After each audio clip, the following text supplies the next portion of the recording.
มินตาเป็นนาไปเบิ้งป้าลาสุดสองแม่ลูกผมยาวแข่งกันแล้วจ้ะมินตาเป็นหลังเบิ้งป้าทั้งยาวทั้งงามค่าคายกระซาแล้วเลยนี่เนาะใส่ตัวบำรุงอันนี้ของนาลินอันนี้คือยังว้าวยาวบอก ห้องน้ำฟ้าเลยทั้งยาวทั้งอันหนักทั้งยาวทั้งลายทั้งผมแบบมีน้ำหนักขนาดป้าจากแต่ก่อนไผก็จะหัวนาลินนะเป็นคนที่มักลินสีผมเบิ่งทั้งหน้าดูโปรงลายแล้วบอก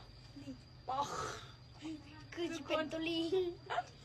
โปรงลายจนในศิลามฮอตคิวเลยเด้อเนาะแล้วก็หลายคนถามว่านาลินต่อผมอยู่ใส่นาลินต่อว่าผมนะ โบ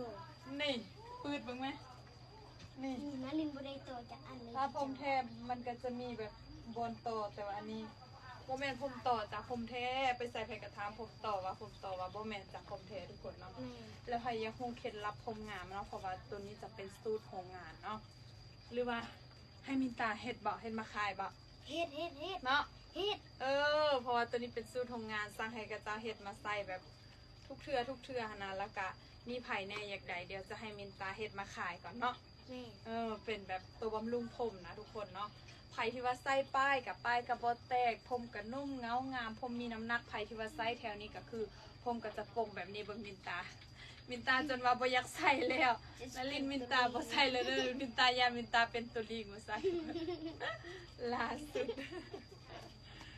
มีไผ่อยากให้มินตาเฮ็ดมาขายเนี่ยคอมเมนต์ใหม่เด้อ